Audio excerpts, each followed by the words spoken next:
I guess if you're a K-pop idol and don't want dating rumors, don't go to concerts with anybody, and don't get lip piercings. Recently, G-Dragon was spotted at the Streetman Fighter concert to presumably support YGX. Someone who was also there that night shared a picture seemingly with GD because of the smiley face tattoo, and was presumed to be the granddaughter of a very prominent and very big company in Korea. This is when the headlines started circulating that GD was dating the quote heiress of the company. Now, going to a concert with somebody doesn't automatically mean they're dating. Plus, the granddaughter is also said to be very good friends with CL and the YGX dancers, so it would make total sense why she was there with GD and probably a bigger group. But you guys know how invasive some people are, and these rumors got to the point where her family's company had to come out denying any romantic relationship between the two, and even had to explain that she posted the picture with GD because she is a fan. While we've seen many dating rumors surface, it's rare for us to see get back together rumors. These first started when Hyuna deleted her post on Instagram that initially announced the breakup with Dawn. Although I don't think anyone would want to keep up a post like that forever, but the speculation that they got back together really took off when this week Hyuna showed off her new lip piercing, which I guess people thought resembled Dawn's lip piercing, which I guess people somehow connected the dots to that meaning they've reunited as a couple, which then started getting reported on actual websites like SBS News, to the point where both sides had to come out and say Hyuna and Dawn are still just good friends who even hang out sometimes. ENHYPEN's Jay also officially addressed his remarks from a live broadcast this week that had garnered criticism. During the Weverse live, the topic of Korean history came up, with Sunghoon saying he thinks Korean history is really interesting, and Jay responding saying he's more interested in world history because he's already learned a lot about Korean history in school. He then added something along the lines of history being a subject that he's really into, and might even say that there's not a lot of material in Korean history, comparing it to a short story that ends quickly, and that from what he's seen, other countries have rich histories that go on and on. Like we mentioned, this garnered backlash to the point where Jay has now posted a letter apologizing for speaking too carelessly about such an important topic solely based on his personal impression. Jay said he never intended to speak lightly about Korea's proud history and now sees why his comments were a mistake. The final piece of serious news is maybe the most important kind of news, as Omega X officially announced with much gratitude to fans that they have won their lawsuit against SPIRE Entertainment after the abuse controversy we've extensively discussed, suspending the validity of their contracts. In other words, they are free. Luckily, we have more positive things this week to celebrate in K-pop, or just funny things you may have missed, because something much more lighthearted that also had to get clarified this week was the return of ATEEZ' San's middle finger. Let me explain. Since the last video, of course, we've had a lot of great comebacks and releases, like SSERAFIM's YUNJIN continuing her quest to change the idol industry through her music. But of course, one of the promotions going on is ATEEZ, who just went on a radio show where San was confronted, you could say, about his middle finger pictures. See, San's middle finger glove has now become an infamous photo, which have now apparently made a glorious return. But with their return, this time he had to make sure people knew that he wasn't flipping anyone off, clarifying that he's making a peace sign. But the funnier part to me was, because he felt bad about the misunderstanding, he said if fans are ever having a bad day, they can give him the middle finger once in a while.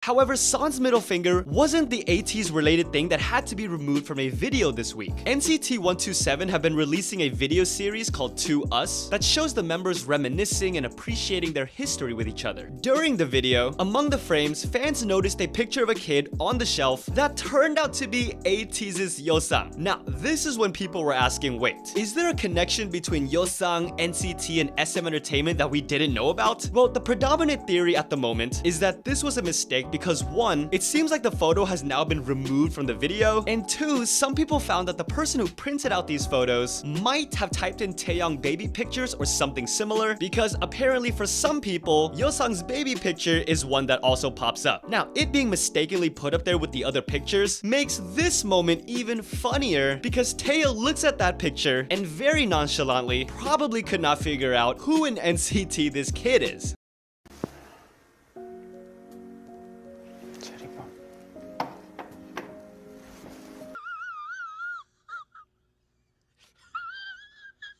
I guess another explanation could be the person who printed this out was just a big fan of ATEEZ and YEOSANG and maybe thought no one would see it. Just like how GOT7's Mark recently revealed that when JYP Entertainment told him they didn't want him to get more tattoos, well, I'll let him explain it. I was bored and I wanted to get another tattoo. And then the company at that time, they said no more tattoos. And then I was like, okay, secret place. By the way, speaking of NCT, can somebody please tell me where to get Mark's fuzzy blue hat? It just looks so soft. I just want it. So fluffy, I'm gonna die! Anyway, the final piece of big news right now is that after much speculation, BLACKPINK is now confirmed as the first ever K-pop group to headline Coachella. Jackson will also be there alongside DPR Live, DPR Ian, so I'm definitely gonna try to go. And you know how everyone always has a special outfit for Coachella? So please, Mark, let me know where you got that fuzzy blue hat. I will buy you all the Panera chicken soup bread bowls you want. I decided to tell you about the time I went to Panera. Did I say it right? Yeah. You guys have some real nice chicken soup. And you guys should have that with, like, inside the bread, you know? Yeah.